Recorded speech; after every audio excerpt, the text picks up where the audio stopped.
boardroom politics that one runs into with new businesses. So we had a boardroom battle. Unfortunately, I won, and so he went. And he said, well, fine, he was going to set up a radio station to show me how it really should be done. Don departed from the Radio London operation, taking with him Tom Danaher, who had helped to equip London ship the Galaxy.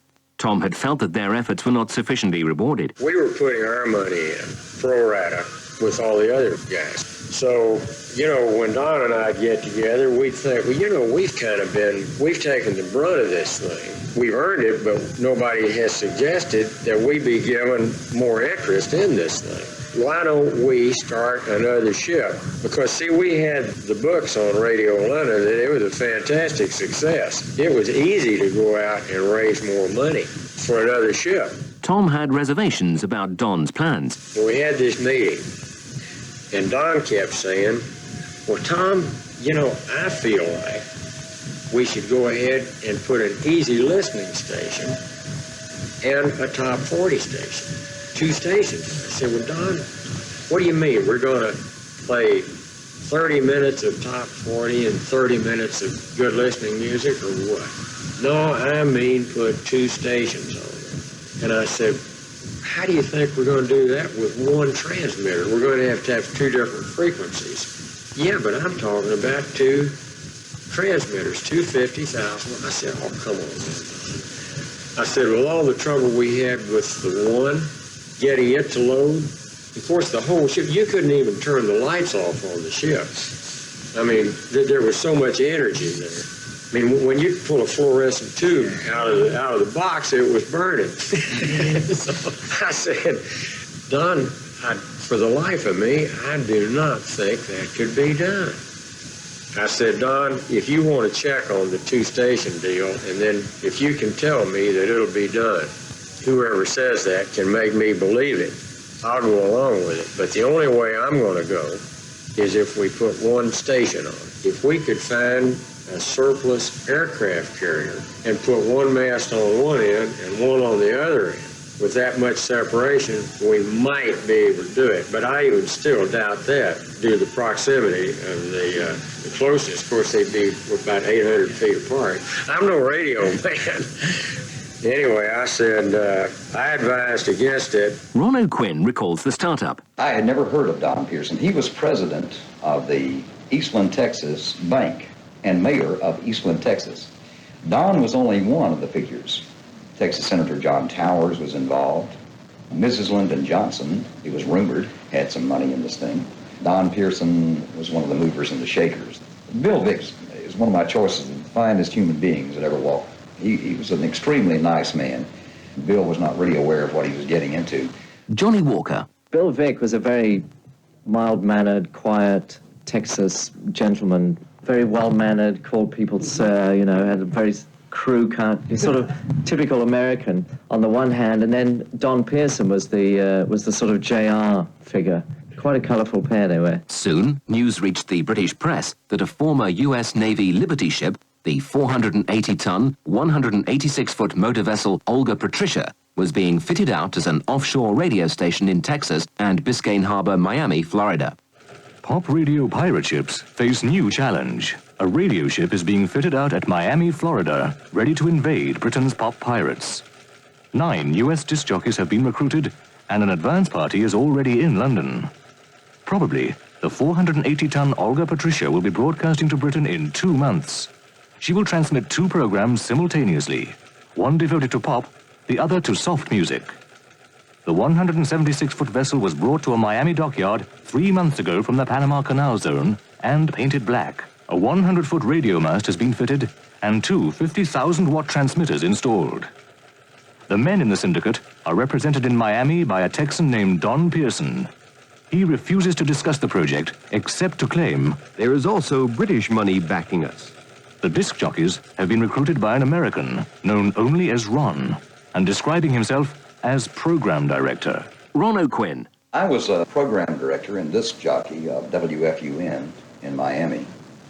They had the doorbell ring one afternoon. On the weekends, we had minimal staff, and a guy by the name of Don Pearson was at the door saying, "I'd like to talk with you about going to England." But I met with him, and interesting proposition to go to England. We were going to put up the most powerful AM rock and roll radio station in the world at the time. Jerry Smithwick. The gentleman that was the managing partner of the operation that was putting the ship together to go over to England was having the ship outfitted in Miami. Contacted Ron, talked with him, and got Ron to agree to go over as program director. One of Ron's responsibilities in that job was to hire a disc jockey staff. So he called me in Gainesville and called Larry Dean. He called me one day. I left my job the next day and flew to Miami, and that was the first time I'd ever been on the ocean. Larry Dean. Ron called me, "What do you think of being a pirate?" I'd read a pirate radio, and it fascinated me. You know, I'd grown up on the idea of the old gambling ships off the coast and so on, and pirate radio just seemed a fascinating thing to do. So, sure, in a heartbeat, as soon as I can get a passport. And then apparently Jerry was hired, and Jerry and Rick went over with the ship. Ron had flown on to London to work on the basics, getting things set up. And I flew to London, I guess, about a month or so before the ship got there. We spent a lot of time talking to promotion people and record people, just trying to set up the idea, get the music, get the records, get the contacts within the industry. Rick Randall wasn't happy in his current radio job. I stuck an ad in a broadcasting magazine. Before it even published, Don Pearson had called broadcasting looking for some talent for this new operation in England. And I guess he came across my name and gave me a call while I was on the air in Montana and asked me if I was interested in going to England. Well, sure, that was fantastic. So that same day I got on the plane, went down to Miami. I never went back to Montana and met Don in Miami. Spent 3 weeks there helping to put together the studios and the transmitter facilities for the ship. And then we set sail for England. I recall we kind of left in a hurry. As I recall, the story was, he said some reporter from the Miami Herald had caught wind and was nosing around the dock, and he didn't want to get tied up in any legal problems. So we just went, set sail right away. The Olga Patricia, aptly renamed the Laissez-Faire, was now braving the unpredictable Atlantic Ocean. 18 months before, its predecessor, the former minesweeper Density, which had been rechristened the Galaxy, had undertaken the same journey. Don had had his doubts about the aerial system and had brought Tom Danaher in to look at it. Don Pearson. We had contracted with this Dallas Continental manufacturing company that made Continental transmitters for a turnkey installation. And when their engineers were complete and said they were ready to sign off there in Miami, Tom Danaher came down to check it, and he advised the engineers that the antenna was insufficiently braced. In fact, Tom told the Continental engineers that it was mal-engineered. Tom Danaher. Tom, it don't look anything like the arrangement you put on the Galaxy. And he said, being as the Galaxy works so good, I'm kind of afraid that this looking different, it may not be as good, and I have to make a $29,000 incremental payment before the ship sails. And would you do me a favor and come to Miami and look at it? And it didn't look good to me at all. And I told him that. And so then he called a meeting of the Continental Electronics people. We had a meeting, and I told the guys, the Continental Electronics guys, look, I'm no engineer. I just have a high school education, but I designed and built this antenna, and it's still up. And I said, there are features of the one that I observed here earlier today on the ship that you have just equipped, that it does not look to me like it will, the amplitudes of roll, when you combine with that the pitch of the ship, that it's the combination of when it gets over here like that, and then the nose of the ship goes down, and then when this starts to come up and this starts to go, it imposes on this outside bunch of guy wires, and on the backstay guy wire, it puts a load on there that, like 1,000,000 pounds of load, because you've got such a fine angle. And they said, oh yeah, but our computers say that that's all okay and everything. And of course, I had done it just by looking at it and trying to figure out how big the wires had to be. And I'm sure I made them too big.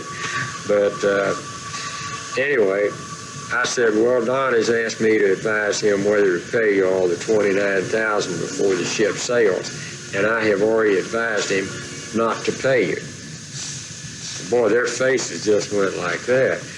So what they did, they called back to Dallas. That's the headquarters for it. That's where the transmitters are made. Continental Electronics is in Dallas. And so they said, okay, what we have done.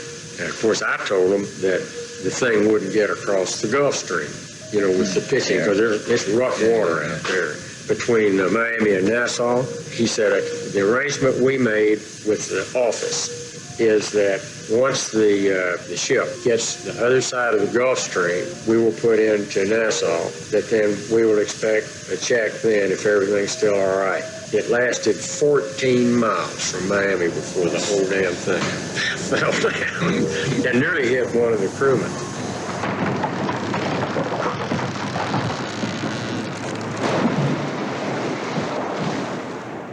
Jerry Smithwick remembers. The sea was so rough that the mast actually snapped and fell overboard, but it had huge cables on it, so the ship's crew didn't have anything to cut the cables with. So we actually drug the 100-foot mast hanging off the side of the ship all the way to the Azore Island, put in port there for about a week so that they could first get all the cabling cut loose to free up the mast, and then hauled it back on board. Tom Danaher. Then Continental Electronics in Dallas called me, asked me if I would go with their German engineer and meet the ship wherever they decided at a later date that the ship would stop. And so they decided that it would stop in the Azores at Puerto Delgado. They hired me. I mean, they put me on their payroll. I could see that they didn't have the equipment to fix it there. So we went on to Lisbon with the ship. Don Pearson. After approximately 2 weeks in Lisbon, the Continental engineers from Dallas showed up, said that the port in Lisbon was did not have the equipment needed, and that since he was originally from Germany, he would proceed to Germany to get the equipment manufactured that was necessary, and for our ship to proceed on to its station off the coast of Harwich, England.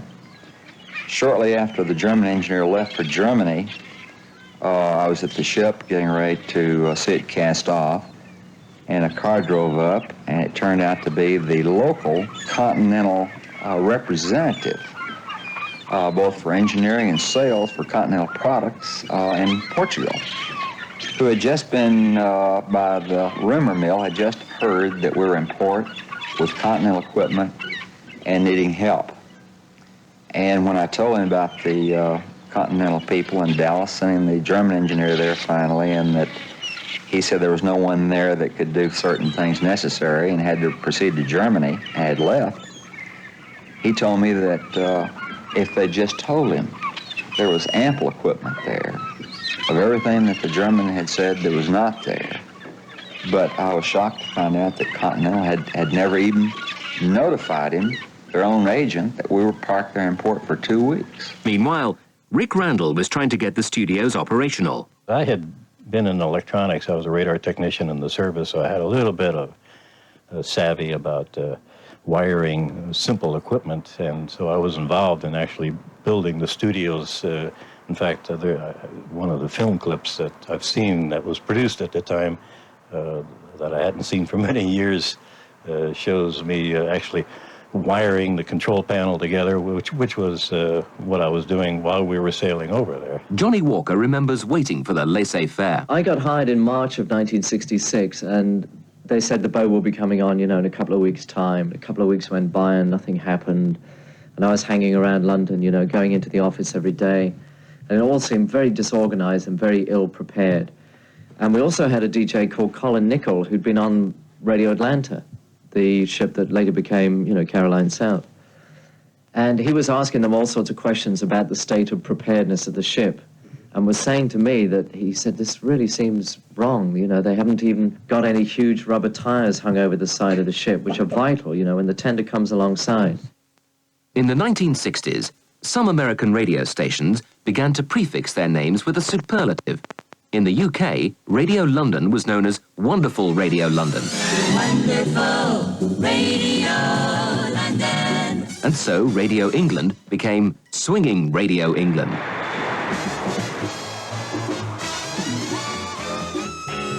Swinging Radio England.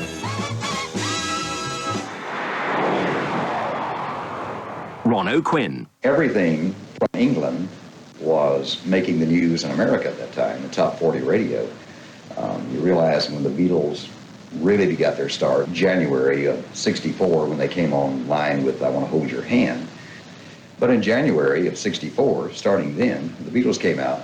The British acts dominated the American charts, and as a matter of fact, it was in April before an American even got into the top 10, and that was Mary Wells, had a hit called My Guy. And she was one of the few American acts that even broke into the American top 40 or top 10 charts for several months. So the British acts were just hot. We had country crossover singers, Roger Miller, who did things in '65 called England Swings, which got us all thinking, everything that was happening in London. So it intrigued me to be offered this job to come over and program, set up this radio station. Swinging Radio England, where there's action. Two 55-kilowatt transmitters sounded like a real challenge for Radio Caroline South and Radio London. Both stations had 50-kilowatt transmitters. Radio 390 also had reason to be troubled. They claimed a power output of 35 kilowatts, although it was widely known within the pirate radio industry that they only had a 10-kilowatt transmitter. The excellent size and sighting of the antenna system on the Red Sands forts in the Thames estuary meant Radio 390's signal was superb for such a low-powered transmitter. However, Britain Radio, Radio England's twin station, would be 55 kilowatts, and their format, like that of Radio 390, would be easy listening. We could never get the power up the way we wanted to. We were operated ordinarily on 55 to 60,000 watts, which was still a lot of power, AM. With a saltwater ground system, we covered at nighttime from the southern tip of Africa into the Soviet Union. And gosh only knows how far in the Mideast. We got letters that we'd have to take to the Saudi embassy and places like that to get translated for us. Pierre Vic, the station's management company, had opened offices at 32 Curzon Street, just over the road from Radlon-Sales, Radio London's offices. Curzon Street was a plush West End address, close to Park Lane, with the Hilton Hotel and Playboy Club at the end of the road. Just off Curzon Street was Chesterfield Gardens, the offices of Radio Caroline. Pearl and Dean, the cinema advertising company, were to handle advertising, so it seemed to both Caroline and London that Pierre Vic meant business. Don Pearson.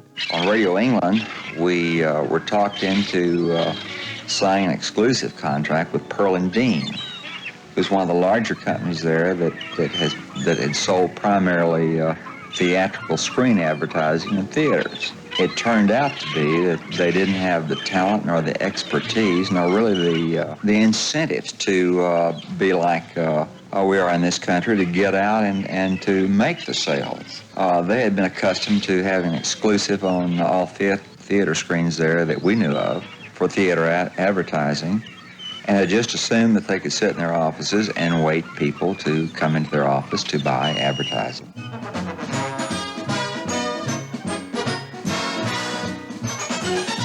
The Olga Patricia, renamed the Laissez-Faire, had now taken up position off the Essex coast. Rick Randall. Large cubicles, not a whole lot different than the room we're in right now. one of which contained the transmitter facilities, the two 50,000 watt transmitters, and the other contained the studios for the two stations that were on board. And they were on shore when I first joined up with the ship. We had a large crane that actually lifted the studios and dropped them down into what had been a cargo hold for the ship. There were two of them, so they just dropped the studios down in one hold and the transmitters down in the other, sealed up the deck, and put a generator on top of it, and of course the antenna on top of that as well.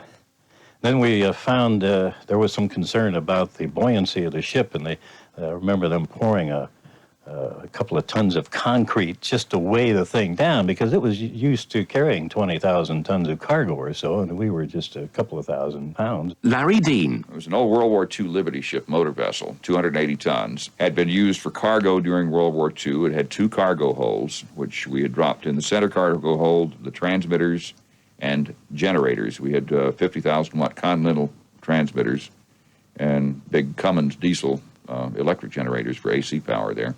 And in the forward hold, a prefab studio setup was just dropped in.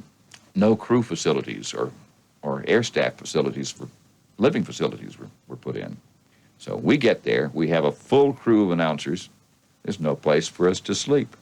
They brought in some little canvas cots and then find a place to put it. Jerry and Rick were lucky. They had a stateroom together. Small, but it was there. The rest of the ship was occupied by crew. We just had to catch as catch can. They eventually began to build, so we had a fairly decent facilities later on. It was pretty bad to begin with. At the end of May 1966, the first test transmission began. Don Pearson. The Yellow Rose of Texas just happened to be one of the engineer's favorite songs, and he asked permission to play it as our first sound from Radio England. And being a good Texas song, I certainly agree. There's a yellow rose in Texas that I am gonna see. Nobody else could miss her, not half as much as me. For the first time, Radio London and Radio Caroline found themselves with powerful opposition. We don't want all the listeners, just want you. Walking my cat named Dog. Norma Tadega, the end sound for the end crowd. Swinging Radio England, your much more music station. We're on the air broadcasting on 355 meters in the medium wave band, on the air at reduced power for transmitter test purposes. For any reception reports, please send them to Swingin' Radio England, 32 Curzon Street, London, W1. Swingin' Radio England.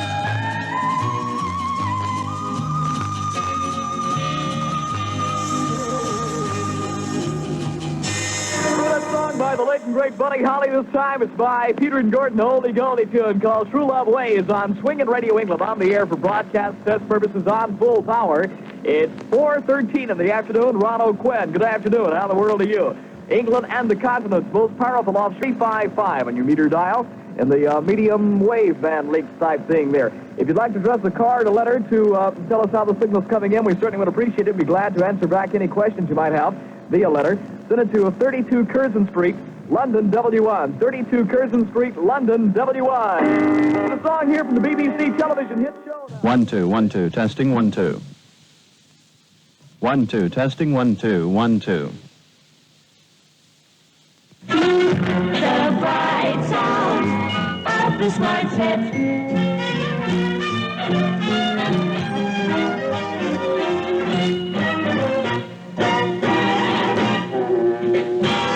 Mark of quality, Britain Radio. The bright new sounds of Radio Britain coming your way, testing the first day, May 3rd, 1966. This is Radio Britain. The Johnny Mann Singers up now on Radio Britain. But I'm gonna be strong. From 1965, that's Gene Pitney on the bright new sounds of Britain Radio. Mark of quality, Radio. Testing on Radio Britain, the bright new sound for the British Isles. The The Johnny Mansingers, A Taste of Honey. Originally, Radio England began transmissions on 355 metres, whilst Britain Radio, hallmark of quality listening, put out its test transmissions on 227 metres. After a short time, these frequencies were changed, and Britain Radio moved to 355, whilst Radio England changed to 227. Jerry Smithwick. Nobody issued the frequencies. Quinn and I sort of got up on top of the London Hilton with a transistor radio, and we just sort of dialed through until we hit a silent spot, and that's pretty much how the frequencies were selected. We had a little bit of trouble at first. We sort of got on top of Radio Moscow. That created a little bit of a stir, so we had to readjust on one of the frequencies. And that was the only thing that had to be done once we got there to actually make the stations operational. Regularly and it ain't necessarily so. Well, it is, too, because it's 9:30, and you're listening to Britain Radio, broadcasting on 355 meters in the medium wave band. 30 minutes away from now, it's, what's his name? What's your name again? That's it. Britain Radio weather. It'll be cold today, but for most parts of the British Isles, they will be dry with sunny periods. Some good. There will be some snow showers, especially over high ground in the north of England, Scotland, and Wales. Tonight will begin to be cold with temperatures well below the freezing mark. So if you haven't got antifreeze in the car, booze it up. 15 minutes from now, we'll have... Hey, Twiggy Lee. Gary Walker. Hitbound from Swingin' Radio England, the Larry Dean radio program. Thanks a lot for all the cards and letters we received so far from all over, such as Helsinki, Finland, Hamburg, Germany, Munich, Germany, Belgium, all over the place. Thanks a lot for all the cards and letters. If you have any requests or reception reports or something like that, send them to your favorite boss jock, such as me. Larry Dean, care of Swingin' Radio England, 32 Curzon Street, London, W1. England riding, Swingin' Radio England, where the music is new. Today, this song is Boss Sound's #1. Anyone who did write in received a postcard bearing a picture of the ship and what looked like a handwritten message from Bill Vick. Many thanks for your interest in our stations. We're on the air to please you, so thanks for your comments. Keep tuned to your #1 entertainment. Sincerely, William E. Vick. You've asked for it. Boss Radio's got it. The brand new car stickers are available now. To get your free Boss Fabulous car sticker, send a self-addressed stamped envelope to Boss Car Sticker, 32 Curzon Street, London, West 1. Remember, it's free from the Boss. Car stickers, when they became available, were high-quality vinyl, printed in colour with the Union flag either side and bearing the words Britain Radio England.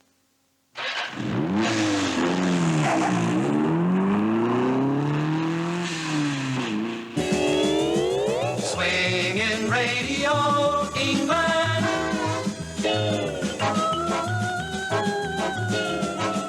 In those early days, listeners were surprised to hear professionally sung American jingles on both stations. Previously, Radio London had been the only station with its own American jingles. Radio England had bought one of the classic packages produced by PAMS, Production and Marketing Services of Dallas, Texas. The jingle package was PAMS Series 27, Jet Set, and it featured many of the best novelty jingles ever recorded, with sound effects and distinctive brass mixed with a soprano girl singer. The package featured a powerful all-male singing group. Remember this golden classic. Swingin' Radio England. Good morning, the world is bright and new. Sit tight, you're always right with Swingin' Radio England. Stay with the fun. Hear all the hits on Swingin' Radio England.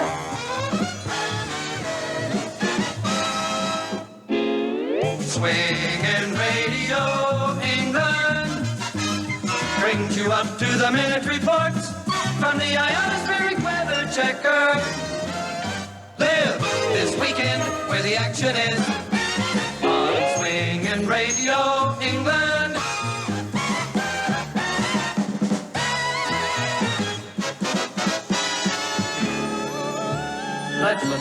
the future time. Pick the tune that's gonna climb, breaking with the sound of tomorrow. Swinging Radio England. I had gone to Pam's, which was the premier jingle house in Dallas, Texas, and you picked a series that you wanted, and you basically were stuck with that logo, but you could rearrange it. I want Trella, the high voice here, and I want so-and-so there. The fastest thing in the air, swinging Radio England.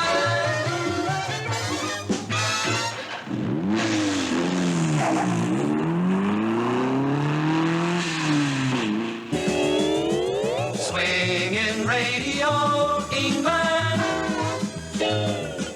The package was evidently recorded with very little guidance from the management of Radio England, as most of the lyrics remained the standard lyrics which are on the demonstration tape distributed by Pam's. The fastest thing in the air, 77 WABC. There were even cuts that Radio England would never use. Swinging Radio England with sports in action. Britain Radio had bought a classic easy listening package from Pam's, the Smart Set. The bright sounds of the Smart Set.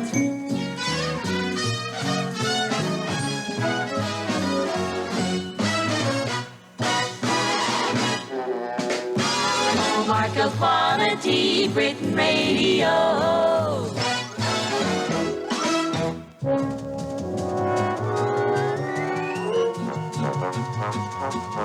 Step up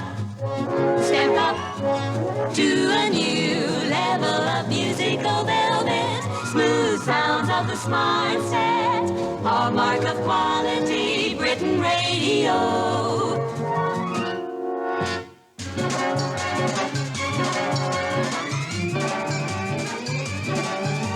Hallmark of quality, Britain Radio.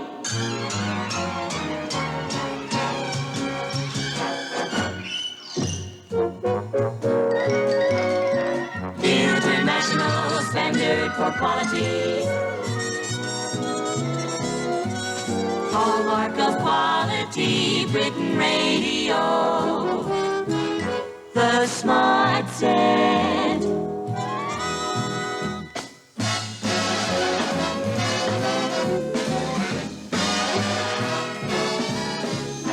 Hallmark of quality, Britain Radio.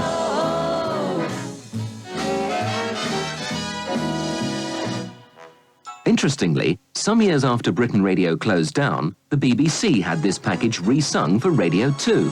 Two's company. Each day when you're in stereo, Radio 2 from the BBC. The DJs that were hired for Radio England were Americans Jerry Smithwick, Larry Dean, Rick Randall, and Ron O'Quinn. I stayed at the Hilton for about 6 weeks, I guess, before we got on the air, before we got the ship over there and got it actually on the air. And I had newspaper reporters tracking me down there, television crews from this country as well as there. And so we got an awful lot of publicity, and people like Roger Day, Johnny Walker. I thought a lot of them. They taught me an awful lot about what I should know about British listeners. I tried to teach them radio as I knew it. The other DJs were Australians Colin Nichol and Graham Gill, with English DJs Johnny Walker, Brian Tilney, Phil Martin, and Roger Day. I heard about Radio England from Dave Cash. He was at the time working for Radio London, and actually that week had been my 21st birthday. And my girlfriend of the time had written up for a request for my birthday, and much surprise, he used to do a breakfast show on Radio London, and he read out my name. And so I thought, I want to get into radio, he's read my request, I'll go and see him. And they used to do Radio London afternoons at the Marquee. And so I went up to the Marquee, looked at him on stage, and then he came off stage and managed to grab him And it's sort of, hello, Dave, remember me? I'm the fella you played a record for. Now, to be fair to him, he actually did say, oh, yes, I remember. You're the disc jockey chap, which load of rubbish, of course. He would have assumed that from what I'd said anyway. And I said, well, what's the chances of a gig on Radio London? Because, of course, everyone wanted to get on there. At the time, I was just doing discotheque stuff, as well as being a trainee chartered accountant during the day. He said, well, actually, you've no radio experience, have you? And I said, no. And he said, the best thing you can do is to try for a news station that's starting up very soon. He said, they're American, the ship's coming over very, very soon, and they'll be looking for a whole new lineup of staff. And he said, you stand a much better chance of getting on there. And he said, well, I actually know where these guys are at this moment. And they'd flown in that day, and they were staying at the Hilton Hotel in London. And I went right round to the Hilton Hotel, and I went to the desk and I said, could you tell me, please, where a Mr. Bill Vick is? And they told me the room number. So I went over to the phones, dialed the room, and a gentleman called Don Pearson answered the phone, and I explained who I was, and I was very interested in working for their new radio station. And they said, well, boy, you better come up and see us. It was just like the movies, you know. And I went up to their room at the Hilton, and they plied me with drink, which is no bad thing. I spoke to them for 2 hours. I've never spoken so much in all my life. And I thought, Roger, you've got to seize this opportunity. So I just kept talking and talking and talking, and managed to get across to them that although I didn't have any experience, I'd be very, very keen. And actually, they were looking for somebody like myself who didn't have experience. I didn't realise that at the time. I thought that would go against me, but that was in my favour, because they wanted people that they could train in their style of radio rather than what they'd already heard over here. Later on, they told me they just thought I had a typically English accent, and that would get me across. They thought they were in America rather than Britain, you see. They thought, well, it's kind of cute, isn't it? I mean, millions of other people sounded like me over here. But I wasn't going to let on, but stormed into my chief accountant and said, I'm leaving. He said, congratulations, going to a big firm of accountants, aren't you? And I said, well, no, as you probably realise, I do part-time disc jockeying, and I've got the chance to join one of those pirate radio stations. Well, after his secretary had brought the smelling salts in, it was as if I'd hit him on the jaw, because he couldn't believe that somebody was leaving to go to one of those naughty old offshore stations. This is the start of something, boss, the Roger Day Show, on the much more music station, Swingin' Radio England. The boss jocks, bop, bop, play more music, bop. Number 9 in the Fun 50, Sound of the Happy Hollies, getting Roger Day off to a groovy start, and that's called Stop, Stop, Stop. But don't you stop, stop, stop, gonna have groovy sounds right up until the midnight hour, and it's Baby Bruce Wayne. Turn hi-fi high and the lights down low, Baby Roo, we gonna go. First off, a brand new hit-bound sound on Swingin' Radio England. This is your hip ship, Brenda Lee, and she's coming on strong. She's looking pretty gorgeous, too. Come on now, Brenda, tell us all about it. You're a darling. Coming on strong. Johnny Walker was also another disc jockey with no other broadcasting experience. He too managed to get a job with Radio England. The story of how Johnny Walker got his name is because I was the first English guy to be hired, because he used to use the name Peter D at the clubs in Birmingham.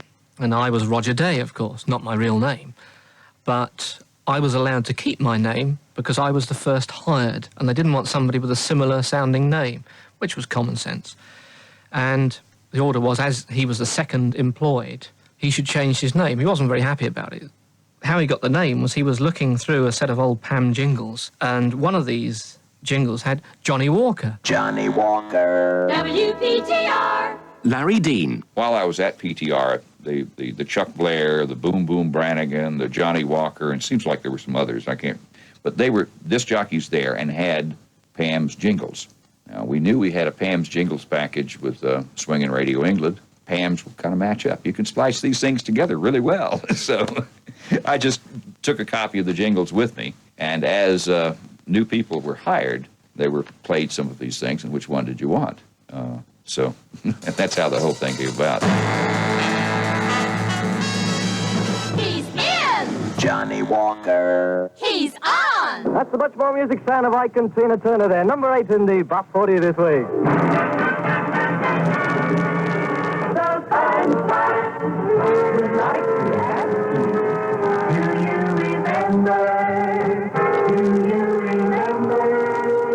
Do you remember, if anybody can remember which way Johnny Walker went when he came at the Cromwellian Club on Wednesday night, I'd like to know, because I can't remember, and that's why I'm slightly a day late. Anyway, I'm here now, so you've got to put up with me for a fortnight, I'm afraid. So now's the time to switch up. Bus Jack, bop, bop, play more music now. So much more music sound on Bus Radio, the Magic Lanterns. It's called Excuse Me, Baby. Almost Brian Tilney had come from an unusual background, as Roger Day recalls. Oh, Brian was a lovely man. I always wanted to meet him again. He was from the East End of London, I think, or anyway, Essex, near London. He'd been a bingo caller, believe it or not. Most untypical disc jockey, he really was. And he was taken on because, same reason as myself, I suppose, was keen, had no previous radio experience. And his presentation was a lot like a bingo caller would be. Looking back, you know, it was pretty appalling, but was effective at the time. Oh, the great big sound there of Tom Jones, the picket sound of Bus Radio. This and that. Bus Radio. Majority simplified. Graham Gill, who had worked on Radio London, joined after test transmissions, but before the official opening. The Americans, although comparatively young, were all experienced in radio and had been persuaded to join the station with tempting promises. These American DJs had been told that the English audience would love them. You know, they'll eat you for breakfast, guys. You know, and the food on board will be like Hilton Hotel standard. It's a luxurious ship, you know, the whole flannel. Ron O'Quinn, the program director, was only 23 years old, but had already worked on 8 stations, including the highly rated WFUN in Florida. Let's pause to number 33 with Rod on the radio at 23 minutes after 2 o'clock. Tomorrow morning, 6 till 10 o'clock, it's the Jerry Smithwick program. It's a bang-up show. In fact, you've probably never heard a show as banged up as that one, you know?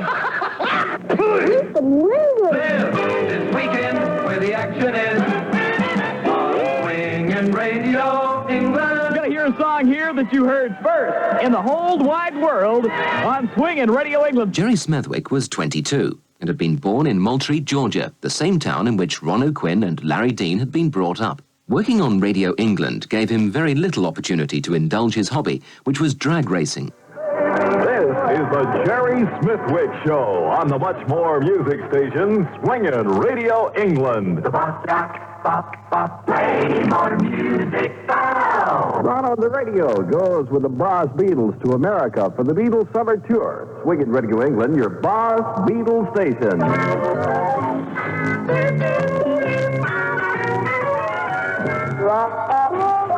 And that's what's known as a hickey. Jerry Smithwick. I guess for the time we were making fairly decent money out of it. In American money, I think I was doing somewhere $150, $175, $200 a week. As I recall, at that time, a British pound was equal to about $2.75 exchange. And had a lot of fun, did a lot of the night spots, and always was able to save a little money and all. But you got to remember that's been over 30 years ago, and things were a little less expensive then than they are today.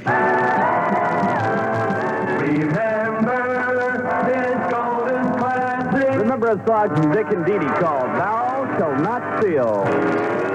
Swinging Radio England. Gotta go get away, gotta get away. Good Flame, the Blue Flames, Swinging Radio England, Boss Tune 1. Get away, go, get away. Third team before 4, good afternoon, Swinging Radio England. And now, another typical episode in the life of a Radio England listener. Hello there, everybody. This is Little Red Riding Hood, and with me is the big bad wolf. Hello, Wolf.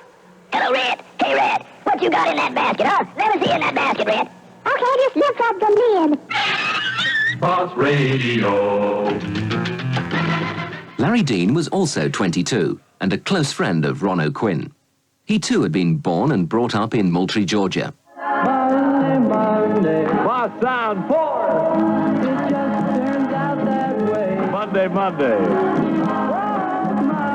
Mamas and the Papas, Swinging Radio England. Much more music on the Larry Dean Show. Weather. Look for partly cloudy skies this afternoon.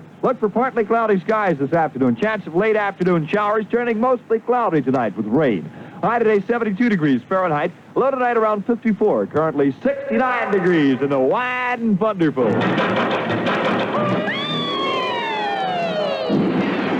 Swinging Radio England. Miles and the continent's only way to boss. Dave D, Dozy, Beaky, Mick, and Titch. Hold tight.